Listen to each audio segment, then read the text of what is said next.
Welcome to Idiot Proof, the podcast dedicated to digital ID. Your hosts are the lovely Sally Mackenzie and myself, Rob Hotchin. We hope you enjoy listening and maybe even learn a thing or two. I know I will.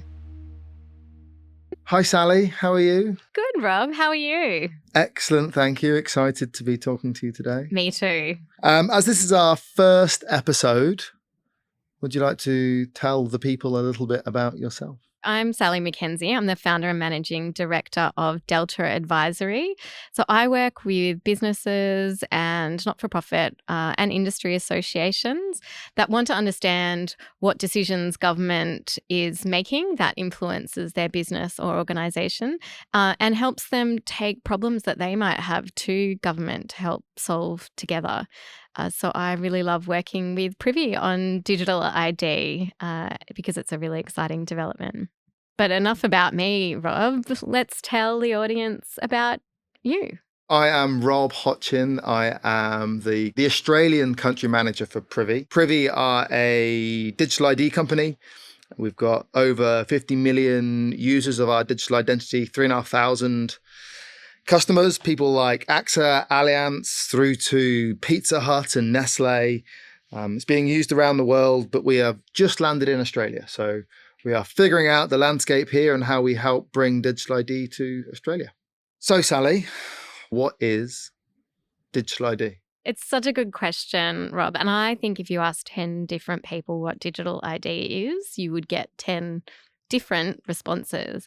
But for me, digital ID is a way for you to verify who you are or other important bits of information online without having to physically hand over documents like your passport or your driver's license. I always use the analogy of like a square peg round hole.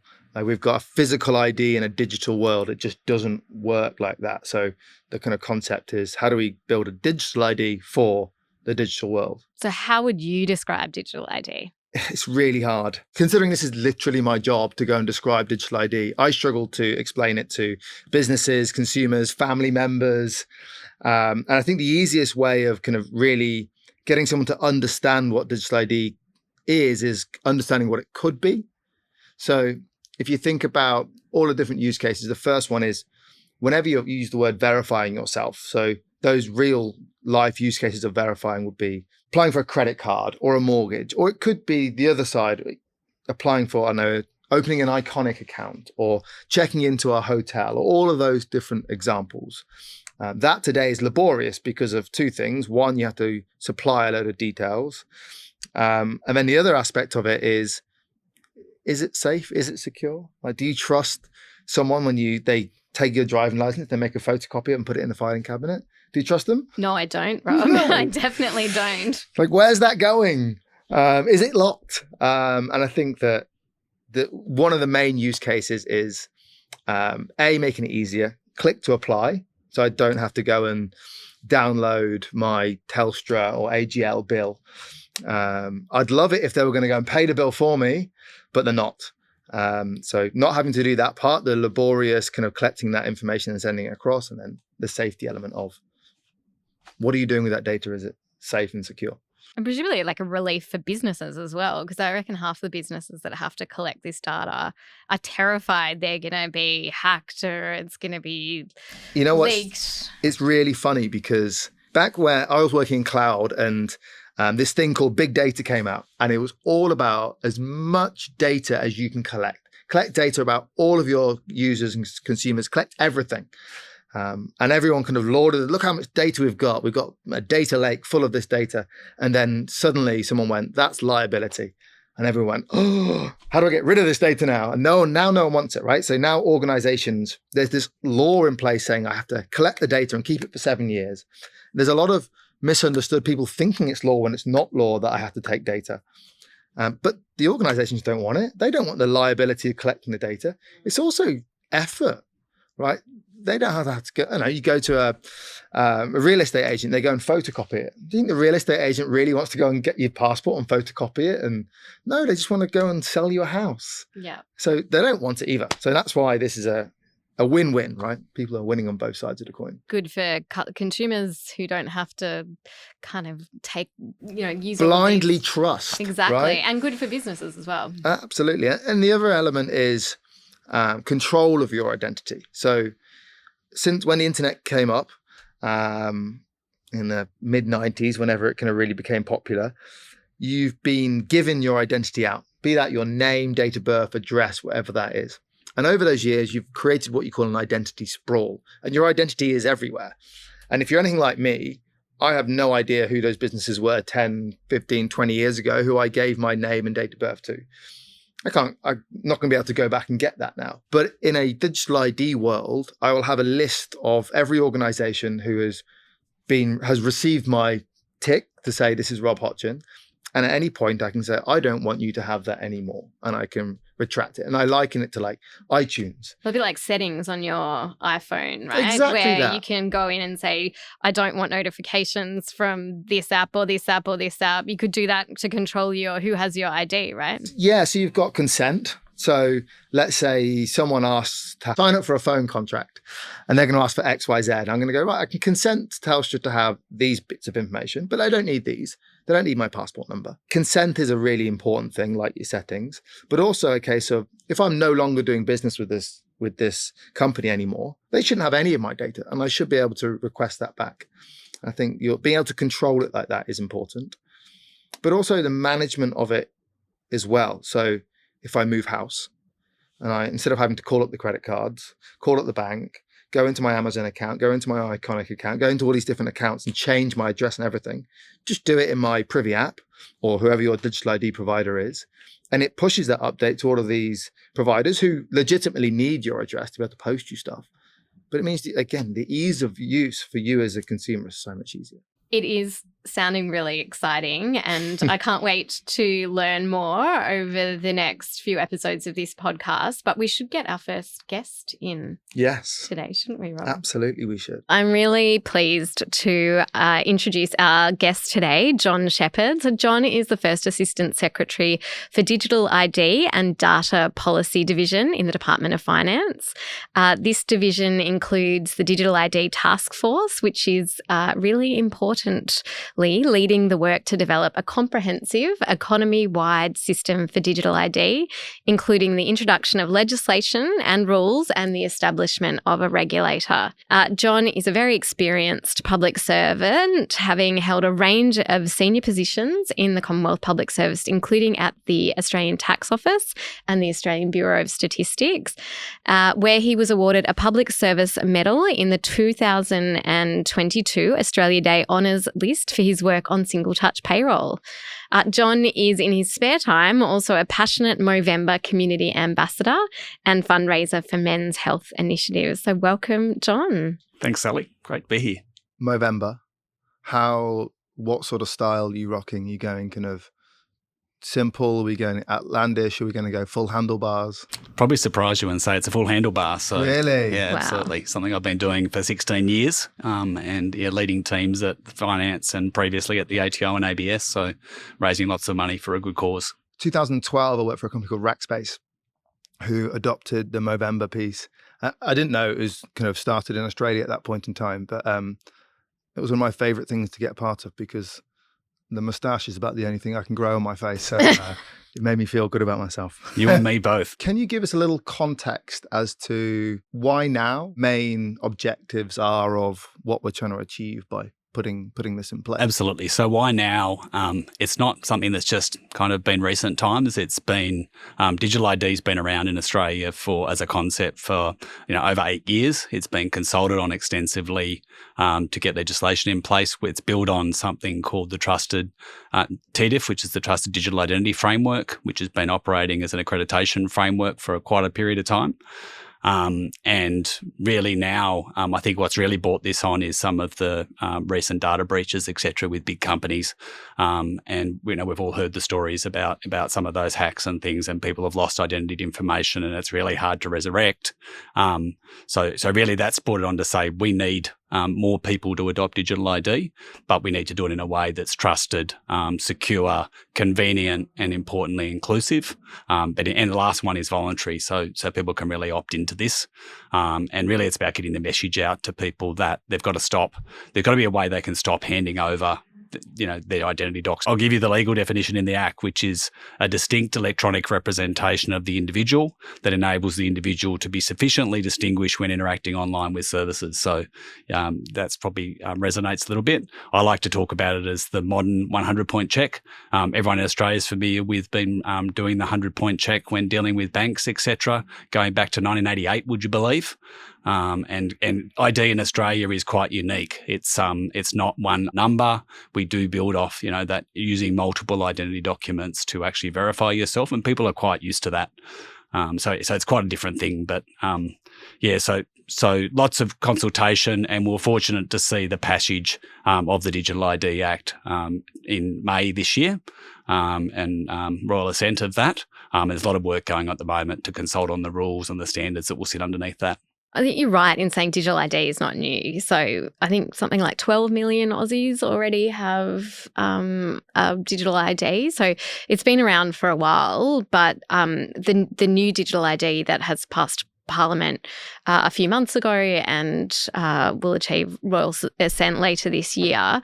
What are the key changes, and what does it mean for the average consumer or for businesses? Firstly, you're right. It has been around, and people are using digital IDs. People might not equate when they use MyGov ID as a digital ID that's a digital ID. So that's the one provided by the Commonwealth at the moment, and some people may be using that MyGov ID when they interact with the Commonwealth government or with their state and territory government. For example, you can use it to sign on to MyGov. Some people, again, there's a bit of confusion between MyGov ID and MyGov, but MyGov ID is the digital ID that allows you to securely verify that you are who you say you are when you log in online. In terms of the Act and what it brings, again, it builds on that voluntary accreditation scheme, which I mentioned earlier, TDIF, and essentially it does three key things. It brings that accreditation scheme into law, and will enable things like a trust mark. So the accredited digital ID providers in the system will be able to display a trust mark, which therefore consumers can look forward to know that they're dealing with someone who's got high levels of security. There's high levels of oversight over those digital ID providers, and they're required to follow a whole lot of things that are actually in those rules if they're going to be accredited. Secondly, it provides for the Australian government digital ID system. That has additional protections in it for what we call relying parties, or essentially businesses and government who rely and use a digital ID as their ID verification part. Importantly, it brings things into the law there around voluntariness. I know that sounds like a made-up word, but in essence, it means that it's voluntary, that there's got to be always alternate channels. And there's certainly a clear intent of this system is that it's not forced on people. It's something that people hopefully will understand the benefits of and opt into over time. The legislation also enables something called interoperability, which means that over time, as we go and see more ID providers, more than just MyGov ID, come into that Australian government system, the relying party has to offer a choice of the IDs that are in there, because we often hear people like to use potentially a government ID when they're dealing with government, but for some of their business interactions, they might want to use a private sector provided ID. And there's some of those already out there that have been accredited. Australia Post is one of those. There are others there as well. There's about 4 or 5 accredited digital IDs that people can use now in their interactions. The third bit of the legislative framework is the regulators. So it actually brings strong regulatory oversight. The main regulator for the Digital ID Act, they have a strong focus on consumers, importantly. So they will be the ones that take on the accreditation scheme and also the oversight and enforcement to make sure that the ID providers are following the Act and the rules and the standards that they need to.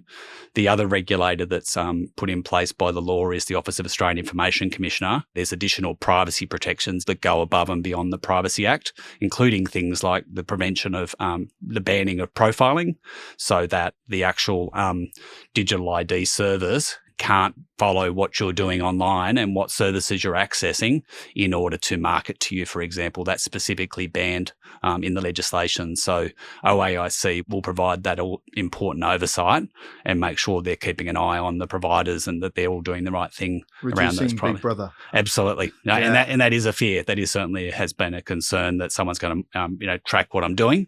That is not the case with this because it is specifically banned and it's actually blinded from the digital ID provider what services you're accessing. I think that, which is absolutely the right position to take. Even if you didn't have that piece in there, I'd still rather someone tracked me and did Big Brother in the light opposed to in the dark web, which is probably happening today and we're just unaware of it. You touched on earlier, I think the pain of having to draw out your individual identity docs and find your bank statement, whatever you're using to verify yourself. With digital ID, you obviously do an initial verification of your core documents, and then that ability to reuse that over and over. My biggest bugbear is trying to drag the birth certificate for myself or one of my kids out of the filing cabinet that my wife keeps them in. Yeah. And every time I have to do that, I'm just like, oh, God, that's a pain. Plus, who's getting it and how many people has it been passed on to as well? So I think people will adopt this, particularly if they find it easy to use, but also obviously if they have confidence in the system that it's not going to be passed on, that I'm actually verifying myself once and then I'm able to reuse that over and over. I got my Australian citizenship last year and I had to get my mum to post my birth certificate from the UK out to here so then I can apply for my citizenship. The point I was going to make around my mum having to post it from the UK is the global interoperability. And now I'm getting ahead of myself, but like Aussies are famous for traveling the world and your ability to go to somewhere and rent a car in France or check into a hotel in, I don't know, Hong Kong or whatever that looks like. I think how is this bill being built to help us from a global perspective plug into all those other systems around the world? Certainly, it starts in the Australian context and, really making sure that our interactions in Australia for people who have to operate in Australia work across those businesses. That's a huge challenge in itself, but we have certainly got an eye to just about everyone around the world's doing something around digital ID and credentials. So very much got an eye to that. And there's a flexibility here that through the rules and standards that these things can be accommodated over time, particularly as technology evolves. And, I've got the same hope you do around being able to use this worldwide. We make the passport work worldwide. Yeah. So, which is obviously a fundamental identity piece of this puzzle here. So, I can't, talk specifically about what we're doing on that yet, but it's one of those things you've got to kind of take those foundational steps first and put in place a legislative system that can then build out. But we're very keen, particularly with our close neighbours like New Zealand, to actually see interoperability with the amount of people that travel between those two countries. And I think one of the good things about the digital ID is that it really prioritizes choice. So consumers will have a choice of ID providers. So I think what you'll see as you get global players like Privy, for example, you'll start to see innovation and be able to have that ability to use your ID in different circumstances globally, which I think will be a really great development. Where we are with current ID system, and the passport is great at the airport, not so great at the real estate agent, and building that kind of digital ID for a digital world. At the moment, we've got a physical ID for a digital world and how that works. How I see adoption working in the sense of we can encourage systems to use digital ID, such as banking, right?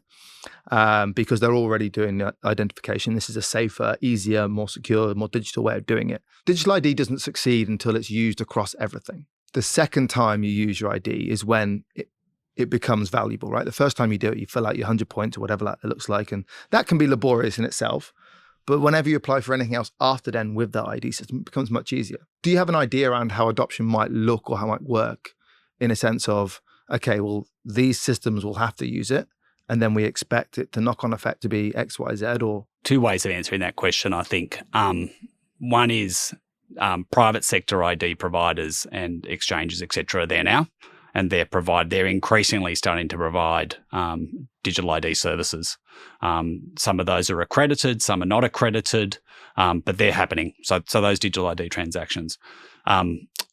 We've also got digital ID being used. You mentioned, Sally, the 12 million, I think it's now 13 million MyGov IDs that have been used to access a whole lot of Commonwealth services. So that's also being utilised. There's a really valuable new use case around stat decks.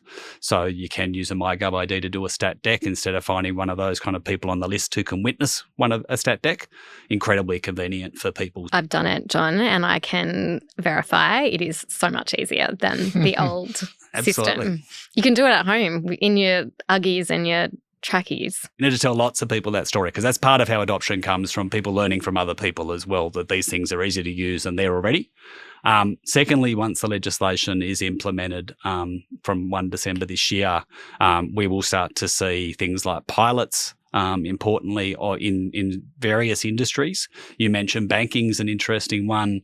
There are currently some requirements in the banking sector called anti-money laundering, counter-terrorism finance laws, that AML-CTF people refer that to. And there's some requirements that have been around again for a long time to make sure that banks verify who's setting up an account to stop things like false bank accounts and things. And they also exist in things like telecommunications, so people can't get burner phones and do crime stuff, etc. So some of those laws specifically require the collection and verification of your identity documents. So they're driving that proliferation of identity documents being collected and stored and etc. So those things will need to be considered. How do we actually adapt some of those laws to make sure that digital ID can be used instead? And that'll take time. It takes time to change regulatory requirements. But importantly, I think the other thing about adoption is, and I suspect we've all had this experience of going to a hotel and being asked to sign in, and not only do you get the potentially annoying clipboard experience if you haven't signed in online, but you get asked for your driver's license, and then or your passport. And my passport. Or your passport. I put it away because I lose everything. So once I got through the airport, I tuck it away in the suitcase where I can't lose it. Yeah, and then they go. Certainly overseas passport is the thing, right? Yeah. In Australia, it's often a driver's license, even if you have a driver's license, but you get they take a copy of it and you kind of go, why do you need my driver's license? And they say, they kind of fuff around and say. Being from New South Wales, I haven't carried my driving license in a couple of years, right? It's all digital now. This is where I'm getting at in terms of some of the things that may not be required by LAW law, but are required by LORE, because it's the way things have always happened. And this is how this person's been trained, that you need to verify who this person is. You need to collect their driver's license. Take a copy of it. Take a photocopy of it in some cases still. Whether I don't know if it goes in a filing cabinet. I don't know where it goes. So a lot of those things have got to change. So that will, again, it'll be an important role for things like pilots and things to really flush out how do these things work? Because digital ID is fantastic, but unless businesses can easily accept it, know what to do with it, we're going to just drive frustration for people who go, hey, I've got my digital ID, and go to present it, and the person goes, what's that? And that would happen now to people. I know. So other than if you walk in with a digital ID, the Australia Post digital ID, and you go into an Australia Post outlet, they're knowing what it is because you can go and pick up your parcel. But everywhere else you go and show your Australia Post digital ID, what are they going to say? They're going to go, what's that? Where do you want your mail? No, we don't have your mail here. Where's your driver's license? Go to your driver's license. So I think that's important. I think the other point I want to pick up here is not everyone can get a digital ID, and this is partly goes to the voluntariness, but it partly goes to we need to find ways to make this more inclusive for people, because it's a real frustration for people who can't get 100 points. Surprisingly, in Australia, there's still lots of people that can't make 100 points of ID. They don't have access to their birth certificate for some reason. You had to get yours mailed out from the UK. Lots of our First Nations people we know don't have a birth certificate that they can put their hand on. For migrants, they don't have a lot of these documents when they first come to Australia. My brother-in-law, he's 22 and he came out on the work and holiday, and he had to get the 100-point system to get a phone contract. But the utility bill's not in his name. The lease isn't in his name. There's nothing in his name. And all he had was his British passport. Yes. And these things are incredibly frustrating and circular, because you need one thing to get the other thing. And so you can't establish yourself with kind of a strong set of identity documents unless you can kind of get a foot in the door. So we've got some work to do collectively across states and Commonwealth government to resolve this, to find some alternative ways that for those people to identify themselves, but importantly in a way that doesn't make them then a target for identity fraud. So they need to be secure too. And that system I mentioned of 100 points goes back to 1988. So we've been doing this way for a very long time. We are going to need to find some other ways so that, importantly, our First Nations, our older people, our homeless people as well, who don't have potentially a device. Digital ID often comes on a mobile. They don't have a mobile device. They might not have an internet plan that's that's ongoing. They might be using prepaid because they can't afford an ongoing plan. What happens when that shuts off? So there's quite a few challenges there we've got to look to resolve as well as we work through the implementation of this. And again, that's why it's really important. Another reason it's really important that this is voluntary, because not everyone can participate. I think you mentioned the pilot programs. I think there's such a critical piece in being the first domino, because I'm such a big believer in this, is that what we'll create quite quickly is consumer demand. So once I've done my bank with digital ID or whatever, and then when I go to the next thing and it's asking me to sign up again, I'm going to be demanding, why don't you have this as an ID provider? Why aren't you plugged into MyGov and I can just click the button? And consumer demand will drive that adoption really fast. But you need that first domino to fall. And I think there's some really key kind of battlegrounds. One is FSI and financial services industry. The other, employment, I think, is really interesting. Like if you look at construction, and I'm a contractor and I might work on, 10 different sites in a year. And each time I have to verify and ID myself.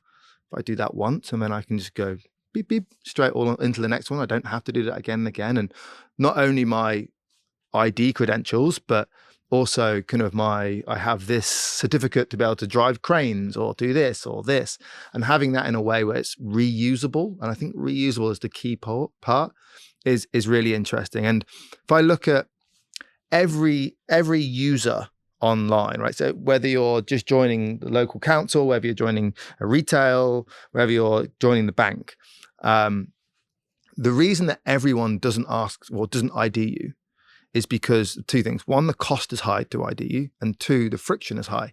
So if you remove the cost and the friction, suddenly we can ID so much more. And there's so many knock-on benefits to that. If I look at counterterrorism, right? So we got the Olympics. 32, the Olympics are coming? No, 8 years. Is that 32? 32, yeah.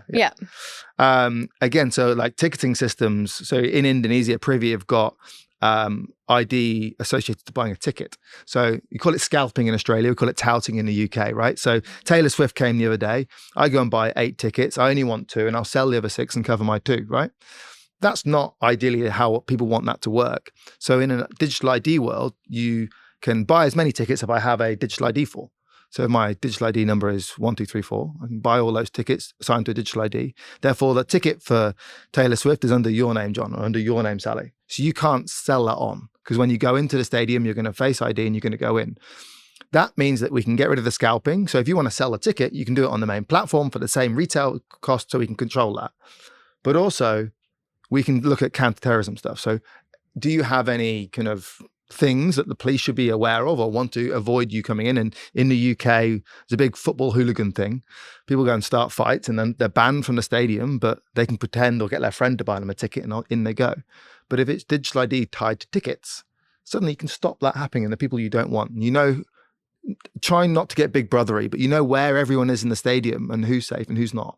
So, and I think all of those sorts of use cases are really interesting as well. Important distinction I'll make on that one is certainly in Australia, that one-to-many matching is prohibited under the bill. Under the act that sits underneath the Digital ID Act called IVS, Identity Verification Services Bill, that one-to-one with consent, so I can actually verify myself back to my documents, I can do, but there isn't one-to-many matching allowed. So, but don't disagree. Those different credentials, I love the building site one, things like white cards and other things, people who work in bars who need a responsible service of alcohol, making it easy both for the individual to show that they've got an up-to-date responsible service of alcohol certificate, but the owner of the business, imagine as each person comes on shift, if they can just scan to say, actually, it just automatically checks as they come to check that that's in date and it doesn't need updating. They've got people on the bar that have up-to-date credentials, heaps of use cases. So that employment one's a really good one. My major bugbear recently was helping my son, who's actually just got into a house here in Sydney, trying to rent a house. For those that have been through that experience, everyone knows, they just nod and go, yes, I know what you mean. Because I had to go guarantor for him on his rental application through an app, again, First of all, he's gone through the 400 people turning up to go and view that rental property, and he's been lucky enough to be selected. Well, not even selected. So not even selected. So everyone who applied applied, had to go through this process, and it's a collection of, and as guarantor for him, because it's his first full-time job out of uni, had to provide pay slips, 3 pay slips. Oh, so he's not even bank statement, hasn't even been selected. chosen as the one. That's right. He's so one of everyone many who still. goes through this process. So bank statement with transactions and balances, and then 100 points of ID all uploaded into this app. Not only incredibly inconvenient and annoying, but again, where's that data going? It's going into an app. It's going to the real estate agent who's potentially a small business trying to protect that data, potentially going to the owner of the property as well. So again, it's a real example at the moment where you're not in control of your information because it's potentially everywhere out there on the internet. The interesting thing is it's a two-way struggle because as a consumer, you look at that and go, oh, A, it's a lot of work. B, I'm not comfortable giving you all this information. But I'd probably give the app's point of view going, I don't want to be collecting this. I feel like I have to. So both, that tension is on both sides. So this is where I feel such an important place for us to be playing in a sense of we're going to solve both. There's no winner and a loser. It's a win-win scenario. There are real benefits for businesses here, right, as well as consumers. So for the business, I think businesses are really aware post some of the big data breaches and hacks that we've had that they're obliged by legislation. So for example, in financial services, some of the know your customer requirements under law mean that they do have to collect and hold pieces of data for a period of time. But there are businesses that are holding all of this data, which despite their best intentions or best efforts might not always be secure. And they're nervous about what happens if the wrong people get into that data. So I think businesses will be increasingly, if they're not already thinking about how do we have alternatives to collecting and storing this data, and digital ID is such a great solution. The for biggest businesses. challenge I think we have in front of us to push this forward, which is, I use the description is sometimes feel like I've got a car and I'm selling to someone with a horse, but a lot of the time the roads aren't there. So even if they conceptually understand that a car is better than a horse, that if the road and the petrol stations aren't there, the infrastructure isn't there, then it doesn't work anyway. And I think that people don't always realize there is a better solution. In Australia, you might liken that to EV cars and petrol cars. Yeah, 100%. Right? So we're on a journey there and we're getting there. We know it's there, but the infrastructure's not quite there. And I think that's why the biggest next step for us in Australia was this bill and getting this through. And then we can go, okay, what are the next kind of 3 or 4 pieces we have to go and knock off? But that's one of the biggest challenges, the education, right? Yeah, and just to pick up on something you said, Sally, around the benefits for business, there's 140 million one-off checks a year on the DVS, on the document verification service at the moment. If you're buying something or you're accessing a service and it asks you to put in your name, date of birth and driver's license, that's a clue that it's going to be verified back to that document verification service as a requirement on that business to know your customer or whatever. That's often what that's driven by. It might be leasing a car, renting a car, buying a house, renting a house, all those scenarios, they've all been verified each time back to those original, and that's why that data's been collected. What was the number? So 140 million? 140 million a year. So we want to kind of cut into that with the one-off verification up front, and then the reuse of that with an accredited digital ID provider enables us to really cut into that happening every single transaction. You do it at the start, you set it up, and then you reuse it over and over. That trusted, and essentially if you look at MyGovID, for example, on your phone, there's not a lot of information there. It's your name, date of birth, email address, and a verification as to how strong your ID's been verified. That's it. That's what we're kind of talking about. That's the shift. And what percentage of verifications use DVS, do you think? At the moment, all the 140. That's all of those at the moment. But where they're do you required. think there's more outside of that 140 of people verifying other things and it's not hitting DVS? Potentially, but that's the source. That's the main source that people access. And or collecting ID without verification, right? So taking That's your driver's license. Certainly the hotel, passport. and I couldn't estimate that, but the hotel scenario, the hotel desk is not verifying your ID back to the document verification service. And there's a cost to DVS, right? That's right. Yeah, there's a cost to that. There is a charge for each transaction for a business as well as the time. I think more of the time that it takes to do the verification, and also then the security that the business has got to put up, whether they're small or large business, they've got to somehow protect that information or otherwise they're going to be breached. Yeah, well, you look at kind of the whole cyberspace, that's one of the fastest growing industries in the world, it's because trying to protect this data. So if the data's not there, it's just a tick. Yeah. Then there's not just the checking part. It's all the cyber stuff you can save on as well. And I think that's something that people that I talk to often don't understand about digital ID. It's not just a digital driver's license, right? Which people are, particularly in New South Wales, are really familiar and comfortable with. They people love it and love it, right? Yeah, it's great. It really Stop annoys talking me about that I'm in the ACT. We don't have one yet. That's right. John, again, you just took the words out of my mouth. I was going to say quickly my speeding fines come through. I was going to say in the ACT, I'm really jealous of people in New South Wales with their digital ID, but with their digital driver's license. But digital ID is not the same as a digital driver's license, right? No. So digital ID is actually, I think you mentioned like a tick, Rob. So you're not actually necessarily handing over your date of birth or your driver's license number to whoever needs to check these pieces of information. It's actually just saying, yes, this person is over 18. Or it's the Twitter or X piece, right? It's like, how do you know who's got that account? Well, if they had that, I don't know how it works now. Elon opened it up to everyone, but if you had a blue tick, I knew that it was Kim Kardashian her account, right? So it's the same way. You get that verified tick, and I don't need to question anything else around it. I don't need to go and look at all the other data points. That tick's there. I'm comfortable. You're right, Sally, though, just to clarify, you do when you go in to set up your digital ID, you do provide your driver's license, ID number, name, date of birth, etc. But you do that just the first time. That one time. And then when you go to use your digital ID with the business, in essence, you provide what tends to happen. I should explain this. So when you, most of the use cases online for digital ID, you put in the email address that you've associated with your digital ID. It needs to be unique to you. And what you'll get back then is a one-time PIN, which you can then put that into the service and continue. That's the interaction that we're talking about once you've set it up, because it will then know that you've already verified yourself, and that's what enables you to go through then and do what you need to do without providing all that data again. So, for example, let's look at leasing a car, right? Yep. Which is actually quite annoying because you really need your physical driver's license. I had to get an Uber home from the rental car place to go and get my driving license the other day. It's a whole thing. Anyway, it's a whole thing. But say in that instance, for example, say I've got a Privy digital ID, I can rock up to the rental place and actually just confirm, or even probably before I rock up to the rental place when I'm booking the car online, they can confirm through Privy that actually I do have a valid driver's license. They don't need any of the information that's on my driver's license. That's an example of how digital ID could be used. That will be the future, right? Absolutely. And with your consent, importantly. So nothing goes without your consent. You're in control of those. But what you're touching on there is also where digital ID in part touches something we call verifiable credentials, and digital driver's license enables that. For those if you're in New South Wales or Victoria or Queensland or the other states that have a digital license, we say that it's privacy preserving because you're in control even of what data you provide. The classic use case is I wanted to go into a club and I may need to prove my age. That doesn't happen to me very often anymore. Not so much me either. I can just pass a field on there that I'm over 18. Yeah. So I'm not giving my date of birth. I'm not giving my address, importantly, to the club or the pub.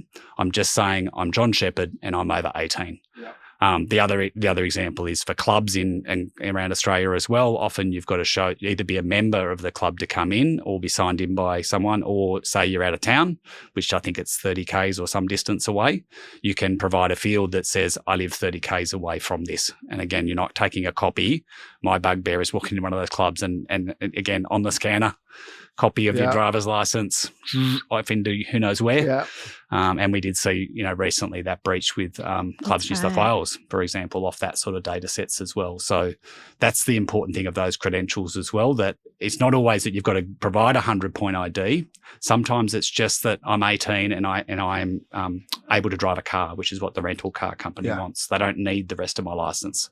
They don't need my driver's license number, for example. Well, a lot of it is just it's can you drive a car, but it's also making sure they know who you are in case you drive off with the car. Yes, yes, right, and that it's anchored to an ID that you haven't got and that's the other important element of these things, that it's actually anchored off a strong ID so that you're not getting around using my driver's license to rent a whole lot of cars.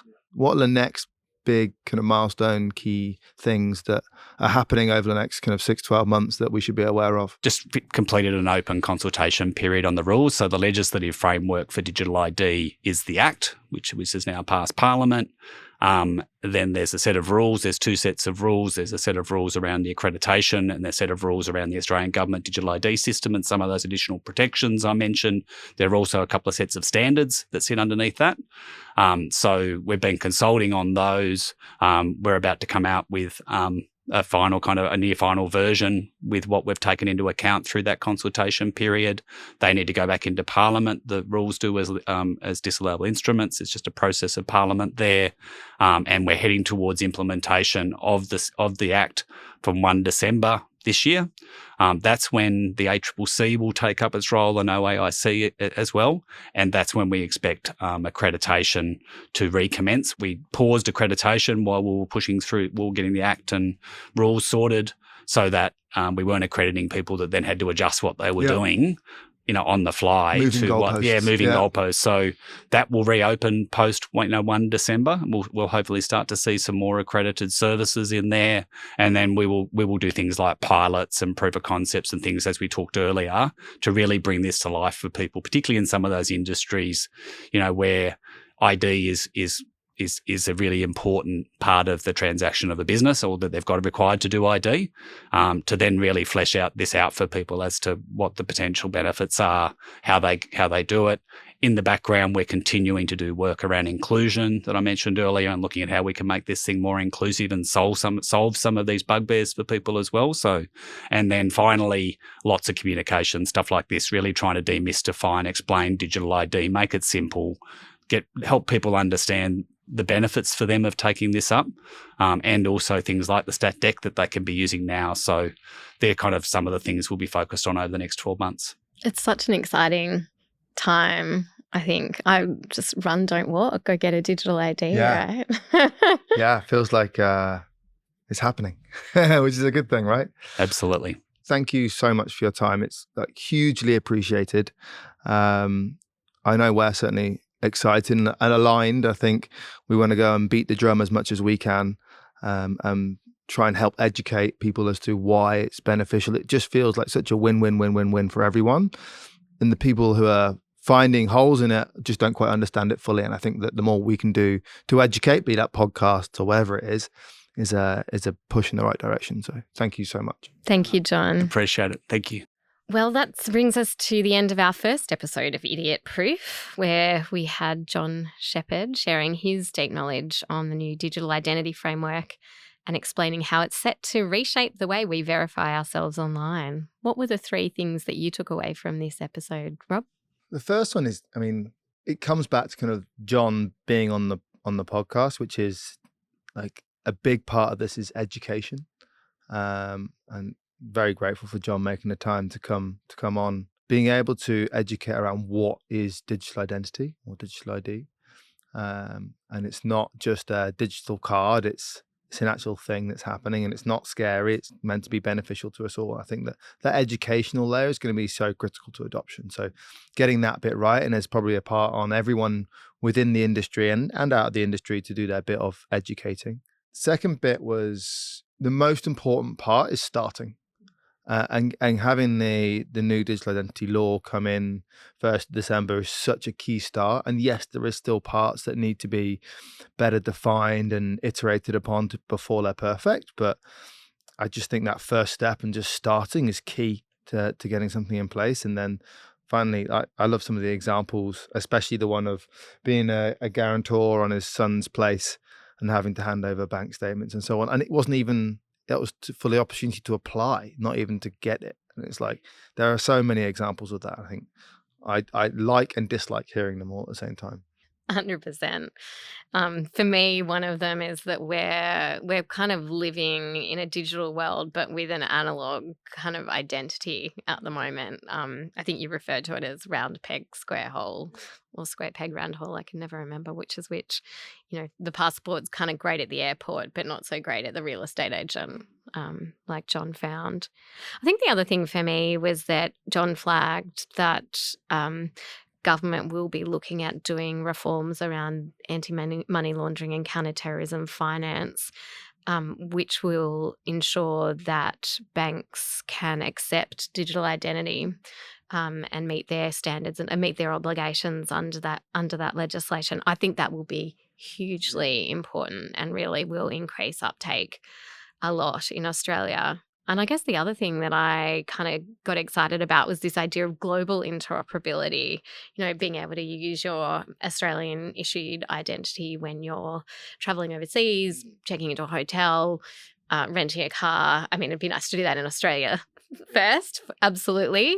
So first step Australia, next step the world. I think that word of interoperability is going to be a theme for the podcast, because you've got interoperability around the different states of Australia, around the world, but also around the different policies and laws and legislations around privacy policy, matching with AML, with the new digital identity law, and how all those interopt with each other. Absolutely.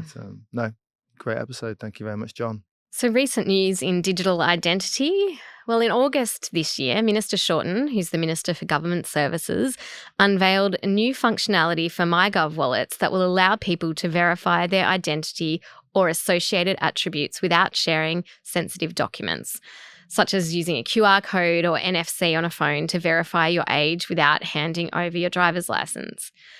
This is known as the Trusted Exchange, or TEX, and TEX will connect to a person's digital wallet, for example, a MyGov wallet, and allow you to verify your identity and credentials based on information that's already held by the Australian government. Choice is a key feature of this system, so people can opt in and choose to provide their consent to share personal information with a business. So, for example, in the case of age verification, TEX could provide confirmation without disclosing a person's actual age or date of birth, only a token showing that a fact has been verified is the thing that needs to be shared. So individuals won't be charged to use TEX, but there may be a charge to business.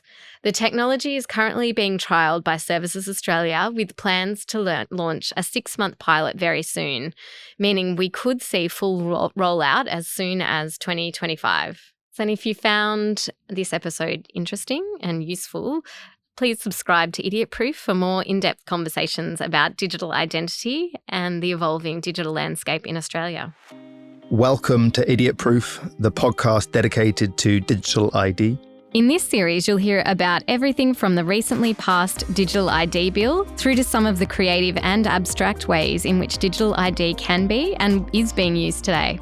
I recently wanted to amend something on my will, and I thought, okay, when do I travel to Estonia? I need to book a time, la la la la la la. And then I realized I can actually identify with digital identity and get that done, even though I'm in Australia. Life is just easy, and more they're seamless services. As a podcast, we want to bridge the gap from what the F is digital ID through to that sounds great, get me one of those. With digital ID, you obviously do an initial verification of your core documents, and then that ability to reuse that over and over. My biggest bugbear is trying to drag the birth certificate. Every time I have to do that, I'm just like, oh, God, that's a pain. Plus, who's getting it? Your hosts are the lovely Sally Mackenzie and myself, Rob Hotchin. And I think one of the good things about the digital ID is that it really prioritises choice. You'll start to see innovation. Sometimes feel like I've got a car and I'm selling to someone with a horse. And I think that people don't always realise there is a better solution. We hope you enjoy listening and maybe even learn a thing or two. I know I will.